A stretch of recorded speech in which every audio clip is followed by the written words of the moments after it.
చాలా చిన్న జాయింట్ అండి. వైజాగ్ లో పడుతున్న చినుకులకి మీరైతే ఏ పకోడీ షాప్ కి వెళ్తారో చెప్పండి. నేనైతే ఈ రోజు ఊరవసి దగ్గర ఒక కాజు చికెన్ పకోడీ ఉంటే అక్కడికి వచ్చానండి. వీళ్ళ దగ్గర చాలా టైప్ ఆఫ్ పకోడీస్ ఉన్నాయి. లైవ్ క్రిస్పీ చికెన్, లైవ్ నెత్తల్ పకోడీ. వీళ్ళ స్టోరేజ్ కూడా చాలా నీట్ గా హైజీన్ గా మెయింటైన్ చేస్తున్నారండి. మనం చాలా దగ్గర చూస్తూ ఉంటాము. ప్రతి ఒక్కరు కూడా గ్లవ్స్ వేసుకొని నెక్స్ట్ హెడ్ క్యాప్ పెట్టుకొని పనిచేస్తుంటారు. వీళ్ళు కూడా అలాగే చేస్తున్నారు. ఆయిల్ కూడా రోజు బై రోజు మార్చేస్తారంట, ఉంచరని చెప్తున్నారు. రేట్ల విషయానికి వస్తే ఇప్పుడున్న చికెన్ రేట్స్ కి అయితే ఇవైతే చాలా రీజనబుల్ అని చెప్పుకోవచ్చు. ఎందుకంటే ప్రతి ఒక్కటి కూడా వీళ్ళు ప్రతి ఒక్క దాంట్లో కాజు అనేది పక్కగా వేసిస్తున్నారు కాబట్టి 230-200 రూపీస్ లోపల ఉన్నాయి ప్రతి ఒక్క ఐటమ్ రేట్స్. నేను వీళ్ళ దగ్గర అయితే చికెన్ పకోడీ, కౌన్స్పిట్ట, నెత్తళ్ళు ఇంకా ప్రాన్ ట్రై చేశానండి. ఈచ్ అండ్ ఎవ్రీథింగ్ ప్రతి ఒక్క ఐటమ్ కూడా చాలా టేస్టీగా ఉంది.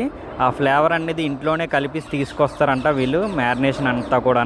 మనం ఏది కూడా ప్రమోషన్ కోసం చెయ్యమండి, అక్కడ టేస్ట్ బాగుంటేనే చెప్తాను. మీరు ఒకసారి ట్రై చేయండి, కంపల్సరీ మీకు కూడా నచ్చుతుంది. రెండోసారి కూడా వెళ్తారు. లొకేషన్ వచ్చేసి ఊరవసి హైవే డిమార్ట్ పక్కనే ఉంటుందండి. చికెన్ కాజు పకోడీ అని చెప్పి రాజు గారు. ఇలాంటి మోర్ వీడియోస్ కోసం మన చోటా ఫుడ్ ఛానల్ లైక్ చేయండి, షేర్ చేయండి, సబ్స్క్రైబ్ చేసుకోండి ఫ్రెండ్స్.